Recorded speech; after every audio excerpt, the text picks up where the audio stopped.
We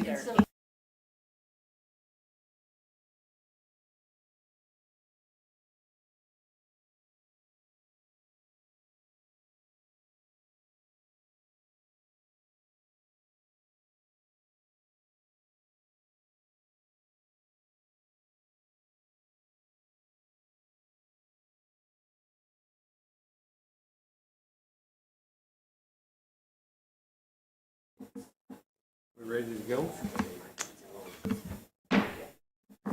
Okay, we'll call to order for August 6, 2025, the Executive Committee for Tippecanoe County Area Plan Commission.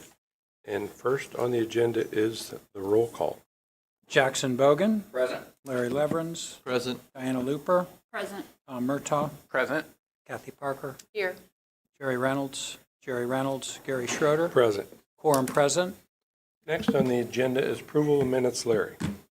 I move to approve the minutes from the July 2nd, 2025 public hearing as submitted. I second. So I have a motion and a second to approve the minutes from July 2nd. Any comments or corrections? Hearing none, all those in favor say aye. Aye. Opposed? That motion carries. New business. If you could move S5284 first. S5283's paperwork is getting straightened out right now. Okay. Very good. And it looks like S5282 Aluminum Company has been withdrawn. So, Larry. You're ready? You're first. I am first. I'm ready now. As we enter our public hearing portion, I have a statement to read. For those of you unfamiliar with our procedures, the Commission would like for you to know the following.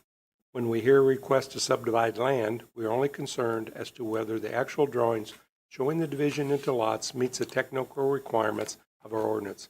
The question of appropriateness has already been determined. Anyone wishing to make a comment or provide us with information regarding any subdivision petition will be given an opportunity to do so. We are a 7-member body, and a majority of 7 is 4. Regardless of how many commissioners are actually present, at least 4 votes in favor or 4 votes against are required for an action to be official. If fewer than 4 of us agree to either approve or disapprove an action, the case must be heard again next month. Our vote on request to subdivide is final. When addressing the Commission, please state your name and address for the record. Please limit your statements to no more than 5 minutes, and we ask that you not repeat what others before you have already said. Cell phones must be turned off while the meeting's in session. If you need to make a call, please step out of the room before using your phone. All exhibits presented to the Commission become part of the Commission, and if you speak, we have a sign-in sheet over there on the corner of the desk. Larry.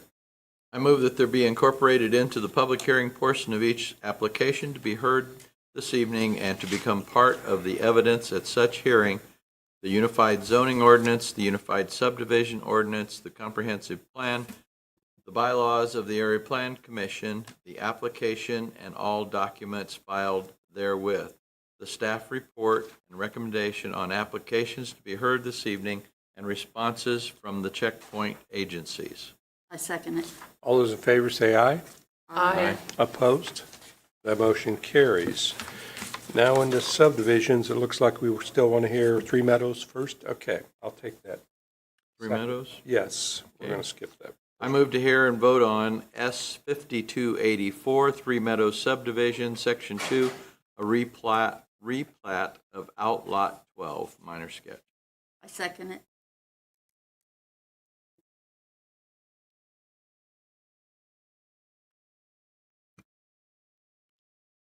Okay. Can you go back one slide, please? Because I can't go backwards with this. Yeah, just one more. There we go. Okay, here we go. So in black is the Outlot 12 outline. You can see it's zoned R1A and floodplain. This whole corner at one time was zoned floodplain, but it has been certified out. So what they want to do is create a lot right here for a house and then still have the rest of it be the outlot. Here's a look at the aerial photograph and a closer look. So it's Outlot 12 of Three Meadows subdivision, which is kind of surrounding it, except for this one house here. And here's a look at the sketch plan. This is the location of the proposed lot.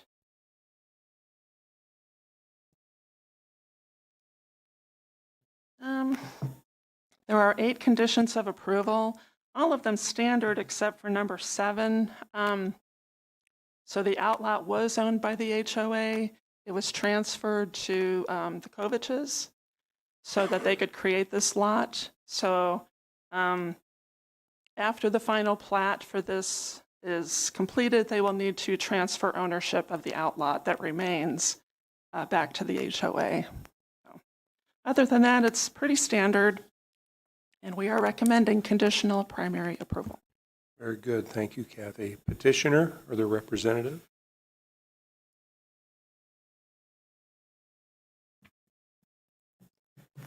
Kyle Betts, Chastain and Associates, 625 South Earl. I'm here representing the petitioner, Mr. Koich.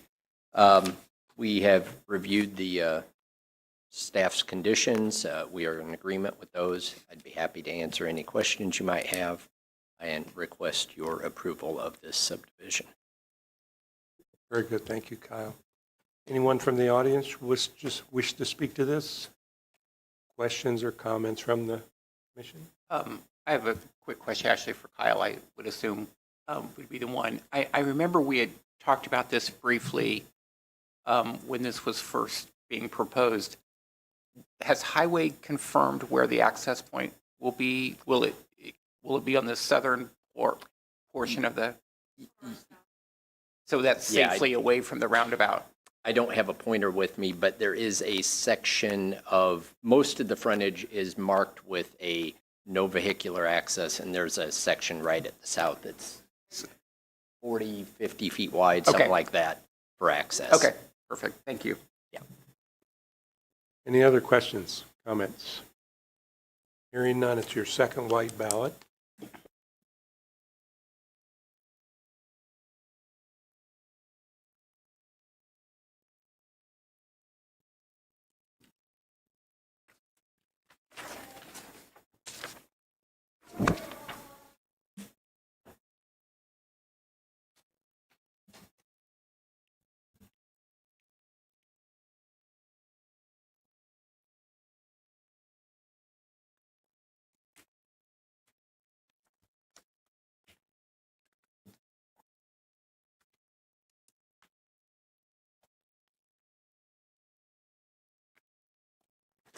We have a unanimous ballot for approval. Very good. Thank you, Ryan. Are we ready?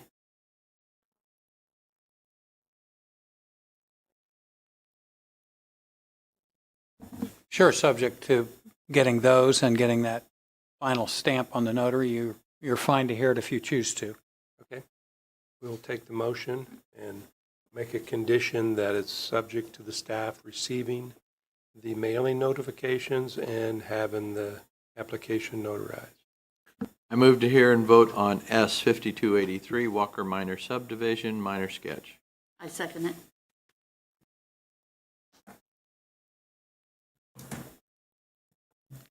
Petitioner's property is located on the north side of Union, right at Greenwich, I believe, Greenwich Road. Shenandoah is just a little bit further to the east. Creasy is off the map over here. 52 is off the map over here. Property is zoned R1, single-family residential. There's R3 zoning to the south, and the purple is the I3 industrial zone. Here's a look at the aerial photograph. You can see it's surrounded by subdivision lots, but this area was unplatted for whatever reason. It currently has 2 houses. They want to create 3 lots, so each house would have its own lot, and then have a third lot in this area. Here's a look at the sketch plan. You can see the 2 existing houses. Petitioner plans to rezone or file a rezone for Lot 1 for either R1T or R3. R1T would allow townhouses. R3 would allow a fourplex, which is what he's sort of thinking about. All right, there are 4 conditions of approval, and we are recommending conditional primary approval. Very good. Thank you, Kathy. Petitioner or their representative, please. Aaron Walker, 3740 Poland Hill Road, Lafayette, Indiana. I guess I'm looking for approval. Okay. Very good. We'll see if we have any questions for you. Anyone from the audience wish to speak to this? Questions or comments from the commission? I'm sorry. Thank you very much. Please come forward. Thank you.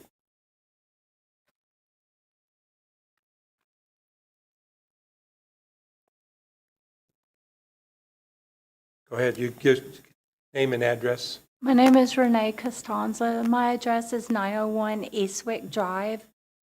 I'm a collateral next to the property somewhat. And so I have questions and concerns, and I am concerned about infrastructure, and I'm concerned how this will affect, like, collaterally homeowners in the Glen Acres. And I like the beautiful tree that's on that lot has caught my attention, and the infrastructure. I want to know that the respect for the homeowners that are collaterally, what will happen with gas, electrical, water, sewage, roads.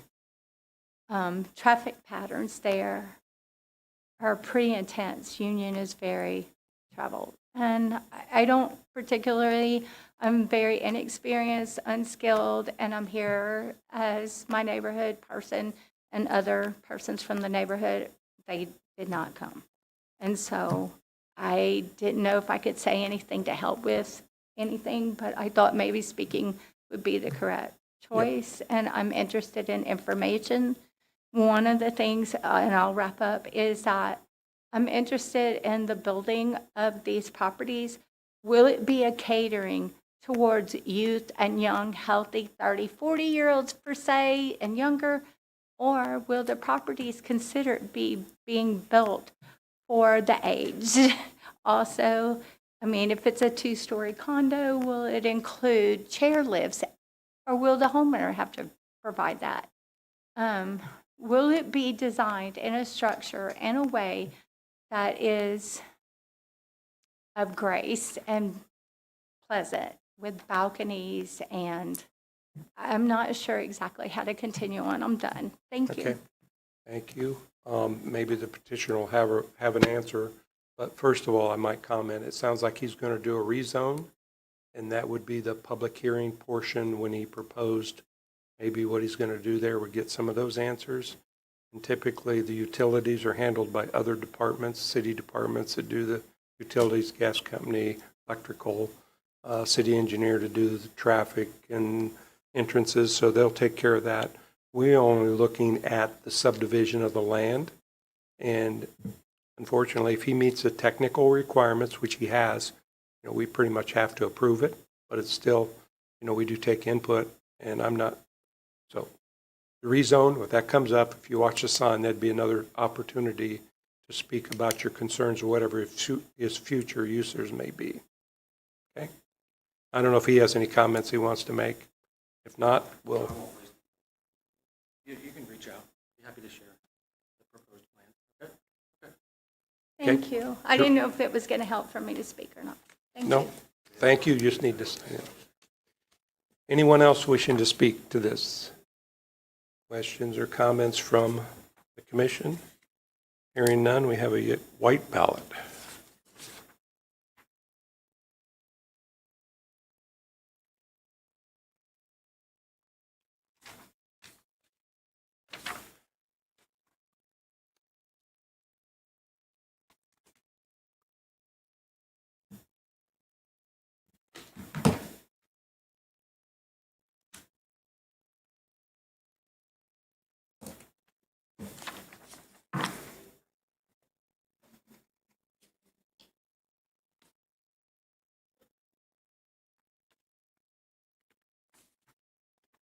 Give unanimous ballot for approval.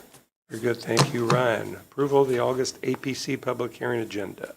I move that the following subdivision petition be placed on the August 20th, 2025 Area Plan Commission public hearing agenda at the petitioner's request, placement thereon being without reference to compliance or non-compliance with the adopted subdivision ordinance, S 5287, Everwood subdivision, major preliminary. I second it.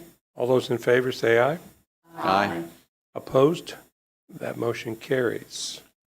I move that the following rezone petitions be placed on the August 20th, 2025 Area Plan Commission public hearing agenda. Z 2984, Tomish Developers LLC, Shane O'Malley, the Sullivan Planned Development, R3W to PDMX.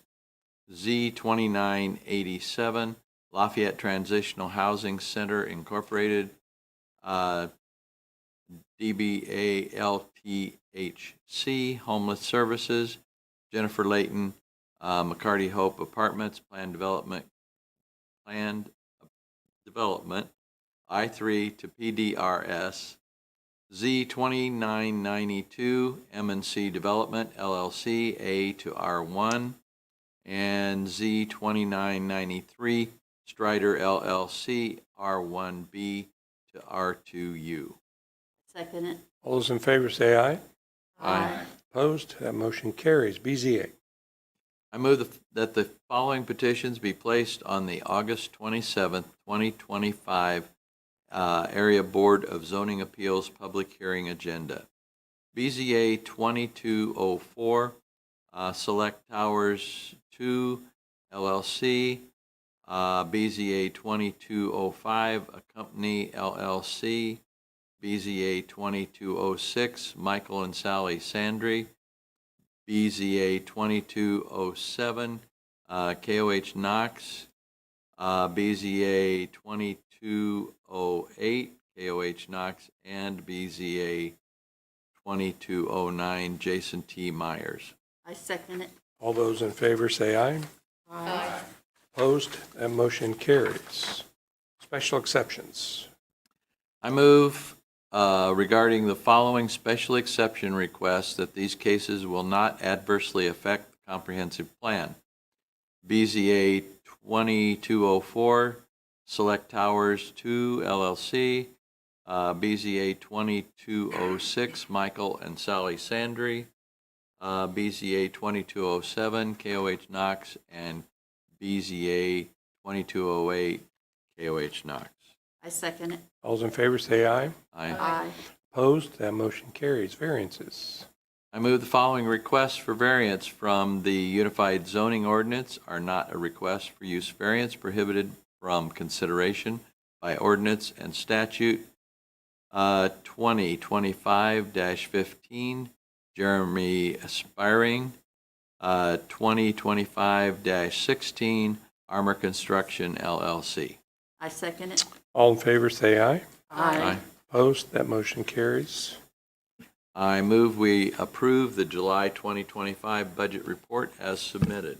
I second it. Halfway through the year, things are looking good. Happy to answer any questions. Questions or comments? Hearing none. All those in favor of approval say aye. Aye. Opposed? That motion carries. Any other business? None? We are adjourned. I'll take that final motion. I move we adjourn. There we go. We're adjourned. We completed the agenda. Okay. Now.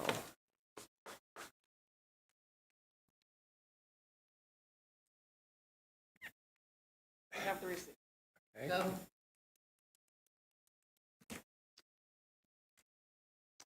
Ready to start our ordinance and bylaw committee? Okay.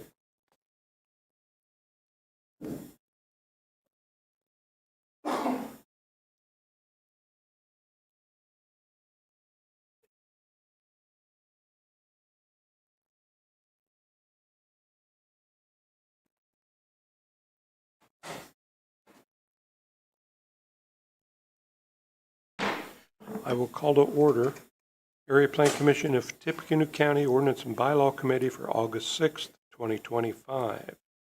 And we do have a quorum present, so first on the agenda is approval of the minutes from the July 2nd, 2025 meeting.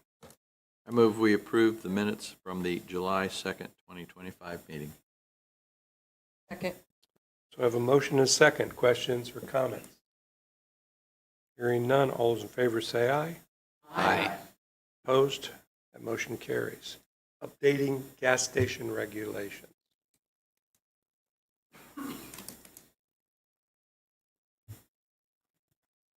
All right, so when we start to look at amending a section of the ordinance, I think it's always a good idea to start from the beginning with what the ordinance currently says about that use. So if you look on the very back page of the packet, you'll see existing zoning ordinance regulations for dispensing fuel. So there's a definition for a gas service station and a truck stop. Remember in February, we created the fueling center, which is something not quite a truck stop, but it's a little more than a gas station. Hopefully you all remember that.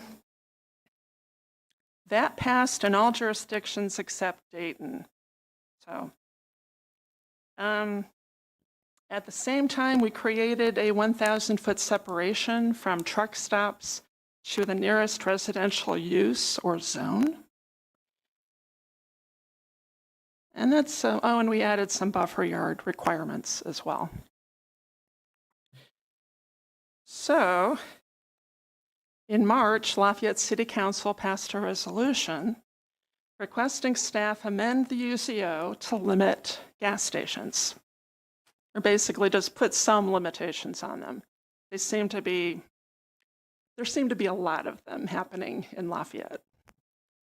So, APC staff thought that the resolution was a little bit vague. We weren't quite sure what City Council wanted us to do. So we reached out to city staff, in particular the attorney's office, or the attorney for the city of Lafayette. So that would be Kara Boyles, who's here tonight, did a lot of work on this amendment, and also met with the administrative officers, West Lafayette staff, and APC staff. So here's what we kind of came up with. The first thing it would do is limit gas stations, take them out of the NBU and CB zones. It would change the leading edge of a gas station canopy. Currently, they can be 10 feet from the right-of-way. This would make 30 foot the requirement. Also, fuel pumps and canopies must be located to the side or rear of a primary, of the primary structure. Sort of like Leo's on 26, if you are familiar with that gas station. Pumps are to the side. It also creates new separation requirements. There would be a separation requirement of 5,500 feet separating gas stations, so they can't be right next to each other. Also, there would be a separation of 500 feet from a residentially zoned or used property.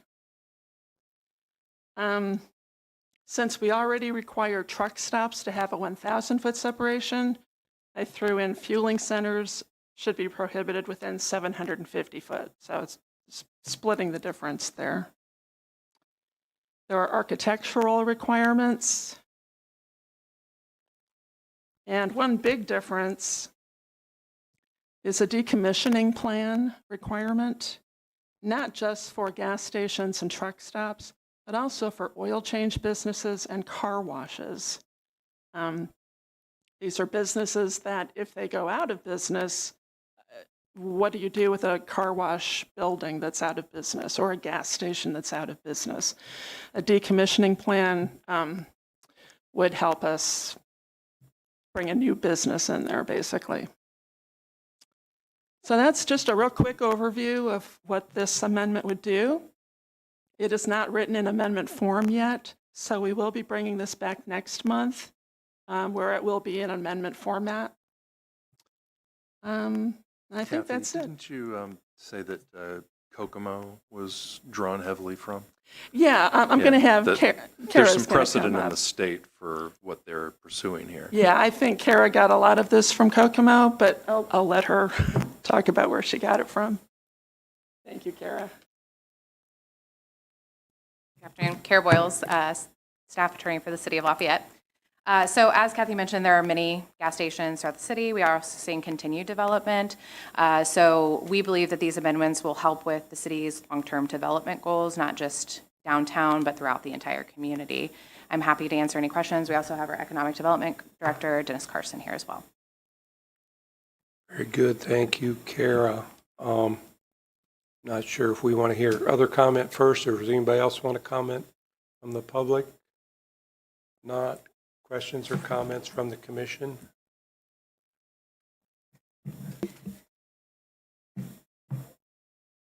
Are we good, or we wait? Well, I'll go first, then you can, Yep. then you can go. We did hear this, and we had some separation issues, and kind of always our concern is making existing gas stations non-conforming. And I think we had one down on 9th and Ferry, and there was some belief that that could be made conforming. And then after review, was it determined that it could not be made conforming due to something? Well, there's two issues. Excuse me. Zoning makes it non-conforming if it's a use that's not allowed in that zone. Non-complying is the term we use when setbacks don't meet the new zone, or parking or signage or whatever. Okay, very good. So refresh my memory on that particular one.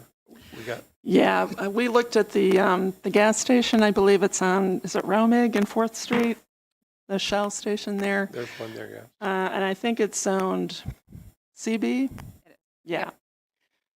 So CB has a 0-foot setback. It's got reduced parking requirements. If they were to rezone to GB to become legally conforming, suddenly they're not complying in other ways. So that was the issue we talked about in February. Okay, so was there another one at 9th and Ferry? There's a mobile station, was that one? 9th and Ferry, and I believe there's a gas station on Erie. Elmwood. Oh, that's right, I'm sorry, Elmwood. So all three of those would become, what, non-conforming or non-compliant or both They would become non-conforming. due to zoning? Okay, so if they to become complying, they'd have to request a rezone and then maybe a variances on the setbacks?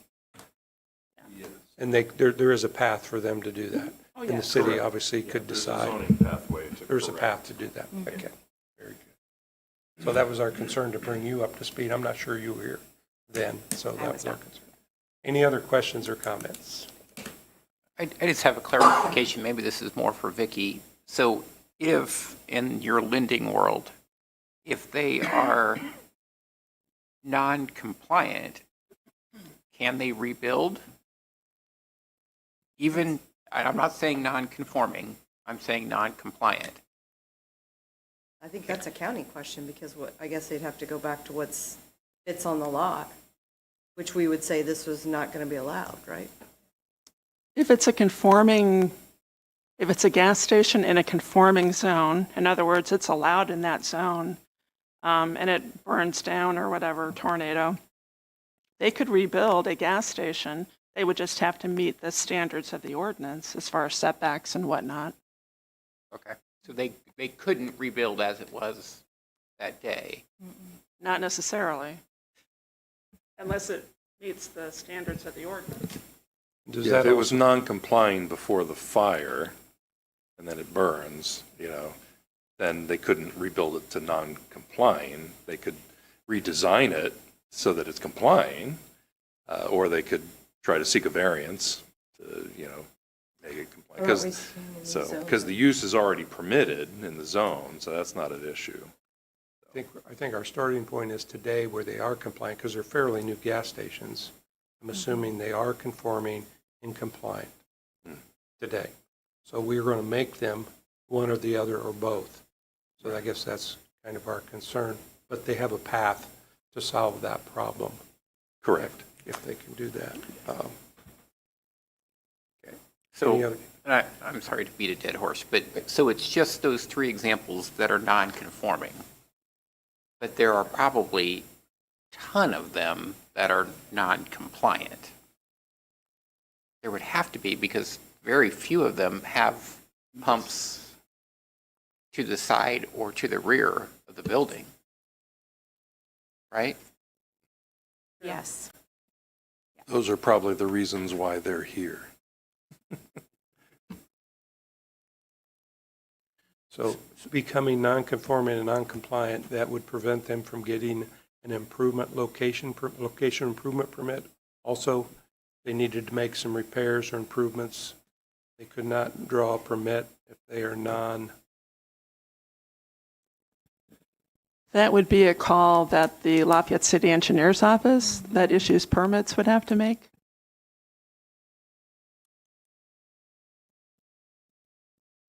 And does the non-complying, would that be subject to damage of 50% or greater, Ryan? So if it's, Yes, a car drives through, Yeah. which Yeah, happens if from it's a time to time, casualty they situation, then the they can 50% repair thing it kicks in. and be okay. Yeah. If What- it's a permitting issue, then I believe that, as Kathy said, that, or one of you, that's kind of discretionary with the AO and the city engineer and permitting. well, discretionary, but I'm just wondering what the rules are that they would Well, have to they have follow. to abide by the ordinance and building Right. code, so. Yeah, so that's, yeah. I guess, what I was asking, Mhm. what the ordinance says, whether they, So within those bounds, they could allow expansions, but if they're already in a non-compliant situation, they can't exacerbate it. right. So, Did the Kokomo ordinance address any existing? We pulled we pulled the design standards from Kokomo's. We I see. didn't change, the zoning was just more directed towards downtown area. Okay. So the design standards was pulled from Kokomo. So Tom, I kind of sidetracked your first question about financing, I think, how that might affect financing if they're non-conforming, non-compliant. It sounds like either way, they're going to have, if it's either non-conforming or non-compliant, or they would have issues with. I have, I'm all for going forward. I just have grave concerns about what's already existing. Because any of them, whether they're these three or the others, contributed, do what they're supposed to do, and with the stroke of what we choose to do, all of a sudden they're in a world they don't even know about and could possibly not even be able to sell their businesses. And that's very concerning. I mean, I appreciate what the city wants to accomplish, and I think it is good going forward because we have had lots of gas stations lately. But I just am very troubled on what we're saying for what's already existing. And the other thing I would say, I'm sorry, is that, we, in some of these areas where it's NBU, we wanted them to be in those zones to protect the neighborhoods. And so we probably counseled them to do that in some situations. And now we're saying, well, no. So that's troubling to me also. I get a little concerned with, I'll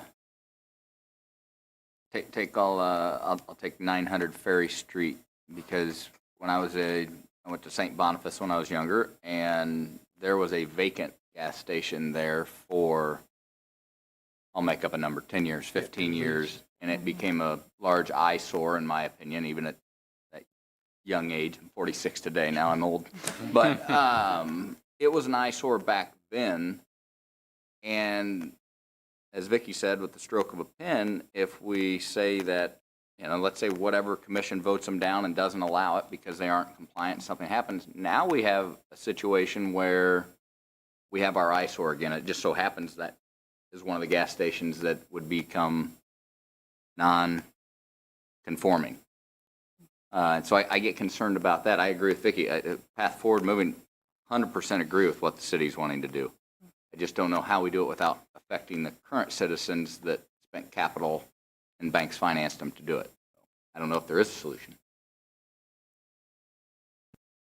I don't know if I have a good answer to that. I mean, obviously, we want to exclude them from our downtown area, so if it were to go out of business, we would want that to be redeveloped into something different. So ultimately, we would encourage and work with that owner to work to do that. If they left it vacant, if they didn't do anything with it at all, now there is an investment there, right? And there, it would need to be a reinvestment in order to bring that up to a developable standard. But if they were to just neglect it, we do have other enforcement tools that are available to us in order to address those things. So with these 3 locations in particular, if they were to be abandoned, we could go an alternative route in order to ensure that they were at least brought to a developable standard. I have a different question just on the decommissioning also, or we want to wait to talk about that? No, I think we need to talk about that. While I applaud what we're trying to do here, I just wonder, when you start to look down through what's required, what kind of cost that's going to add, which I'm not saying there should be some cost, but to have a certified professional engineer do the decommissioning plan, how do we regulate the surety? Is that a bond that they got to carry the whole time it's open, and who's going to monitor that? And I won't talk about how that works on the building side of things. And so I just wonder about all that. Also, while I appreciate it, I just wonder how much more that's going to add to cost. It would be a surety bond, and we would monitor that. There's on a 5-year renewal basis, so there's that way we can ensure that we have a current one on file. I think the most difficult, as Kathy mentioned as well, the most difficult part about the gas stations is and car washes is what happens when they go out of business, right? Like, so the canopies have been left in many areas around town. We have just pumps that are there. Obviously, IDEM and EPA have their own regulations on decommissioning. We are not trying to circumvent or impede on those. What we're just trying to do is bring the lot back to a baseline in order to develop it, in order for future development. So that is the intention of this through and through, is just to ensure that we can bring it to a baseline to make it easier for the person who owns the property for future development purposes. And to ensure we don't have vacant buildings that are creating eyesores. So since I don't know IDEM's rules off the top of my head, does this go hand in hand with this, or is this above and beyond IDEM's requirements? IDEM has requirements regarding environmental regulations, so we don't have anything regarding underground storage tanks. We don't have anything regarding disposal. So we reference IDEM's requirements in EPA, but we say that those are excluded from these decommissioning standards. So unfortunately, it could still be a brownfield location, which again makes it even more difficult to develop. But in some ways, that's the rationale for increasing our standards for these, because the risk of creating lots that are brownfields that are incredibly difficult to develop increases every time we allow a gas station to be developed. Does IDEM and EPA collect a bond for decommissioning of the underground tanks and that type of thing? I do not have the answer to that. I don't want to answer without, but I have a.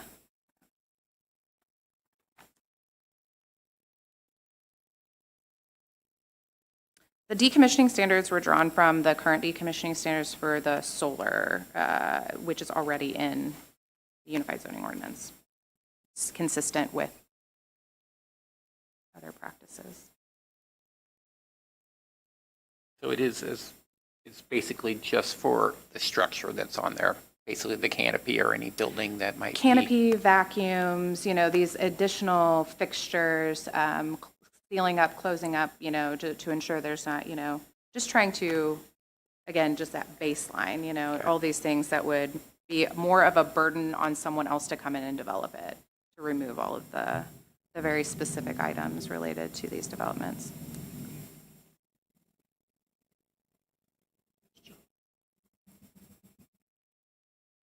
Yeah, I got a question. If you're making these non-compliant or non-conforming, when you change this, it affects all the gas stations that are out there now?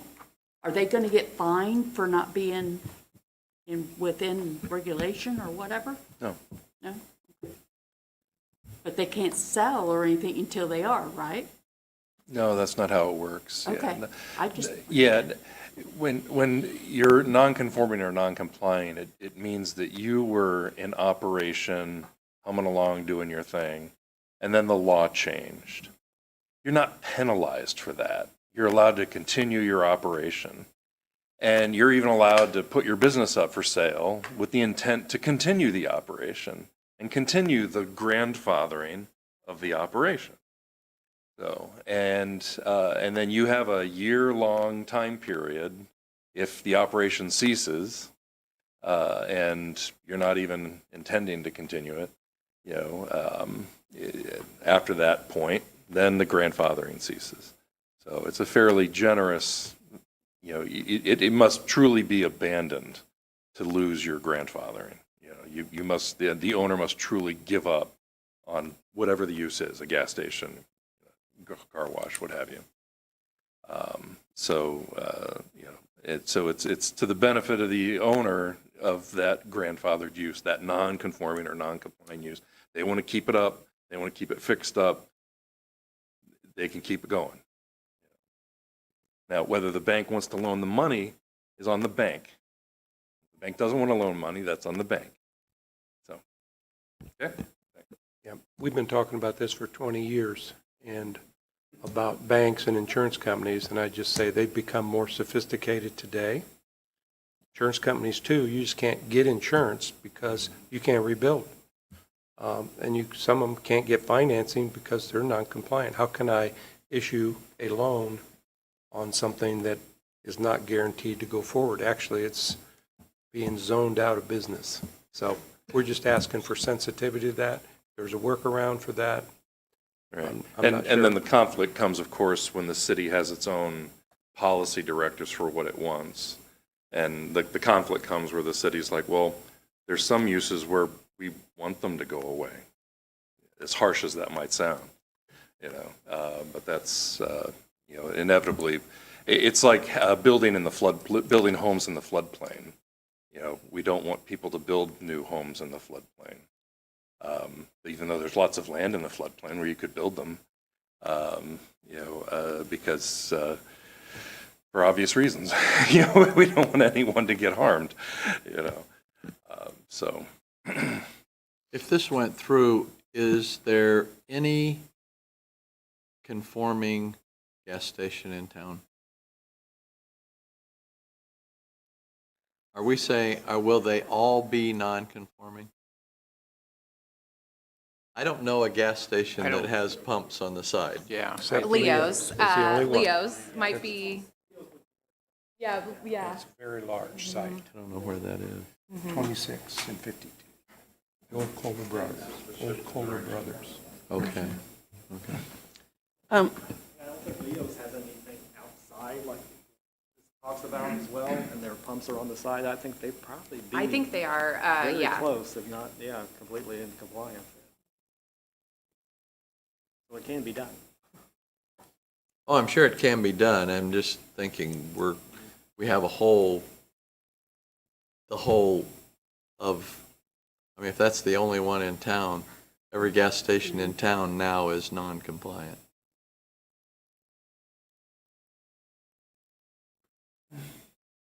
Yeah, I mean, we know that. They knew that going into this. And so did the bank. Like Ryan says, harsh as it may sound, we want to see something different. It would be better for the community overall. We think going forward, be a new one. We agree with that. We don't, I support that. It's just what you're doing to the existing operations. You're changing the whole architecture of a gas station.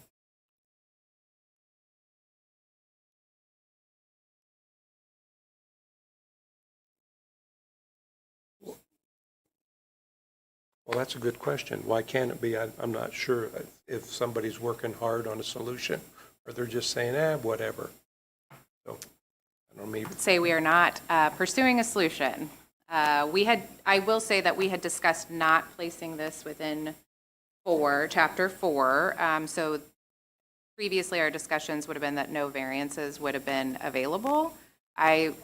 There were some things that have come up in discussion over the past couple days that may change that thought for us in the city. So variances could be requested by existing non-complying gas stations in order to ensure that they are complying based on their variance. So that would take out many of the current gas stations in existence. And then it would really impact, unless they did not apply for a variance, it would only impact gas stations moving forward. Now, it would not impact these legally non-conforming. There is nothing that we are pursuing to absolve them unless they were to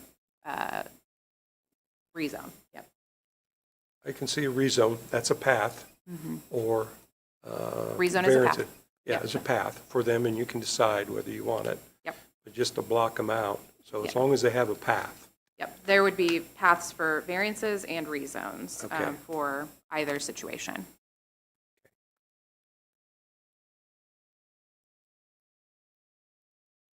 Yeah, that's probably the biggest takeaway is nobody's stuck ultimately. And the city is still planning on sending out letters to those 3 gas station owners? We are, so we will be sending letters prior to the city council meeting and to inform them of the date of those meetings so they have an opportunity to be heard. Very good. So we'll hear this at Plan Commission, full commission. We'll hear it next month at Ordinance Committee, Okay, and next then month. the soonest would be September APC, October City Council. Do you know if in that letter it'll also state they have the option to file for a rezone?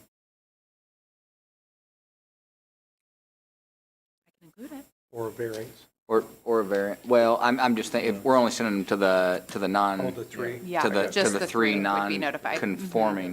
I'm not saying we should or should not, but there's 2, the 900 Ferry Street and 1901 Elmwood, that could request a rezone to NB, and then it would be conforming. Am I correct on that? Yeah. Okay. I don't know if you want to do that or not. But it would be conforming then, but it'd still be non-compliant. Yes. But did I understand, to become compliant, they could file for variances? Yep, okay. There's at least a path. I'm still trying to wrap my brain around this outside of these 3.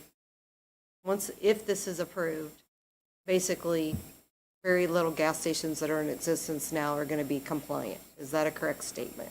Yes. So if they go to do anything, they would have to then be under the new rules that we don't even know if some of them would be able to meet? Yes. Or they'd have to request a variance. That's a lot of businesses.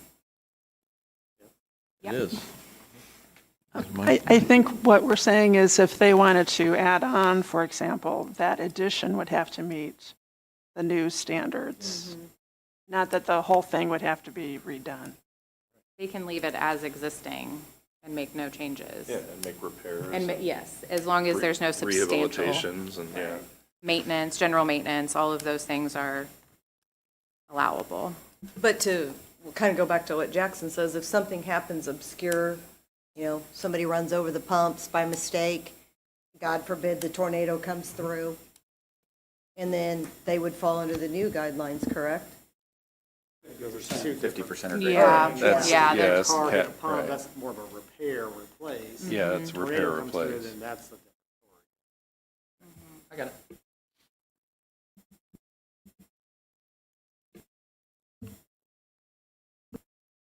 I would say if the gas station, they're building, they say, hey, we want to take this building down and do a new building because we want it bigger and all these other things, they'd have to become compliant. Yeah, then they can redesign according to the new rules. Yeah.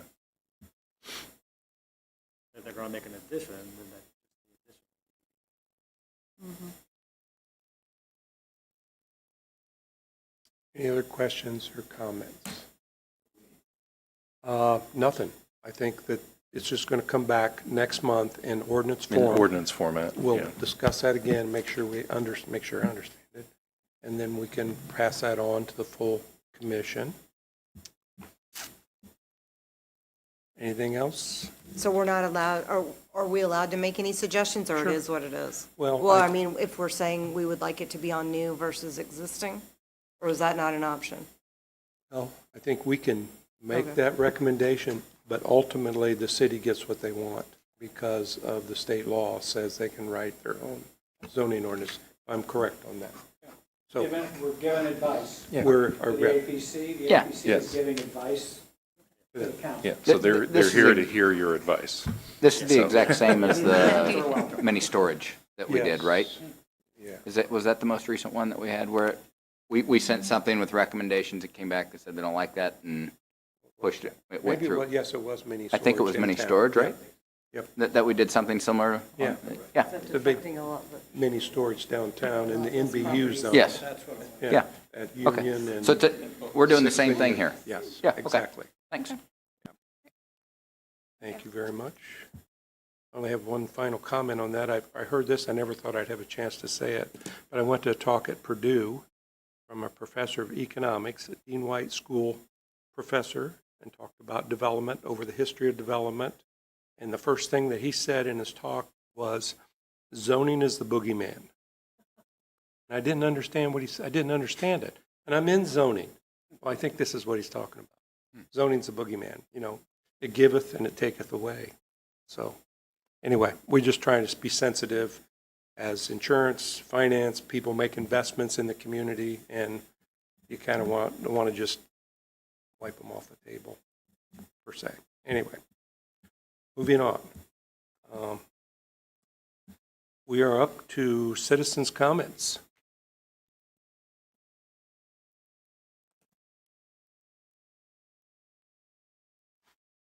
Good evening, Catherine Soborowski, 938 Chepstow. Wow, gas stations, you know how to party here.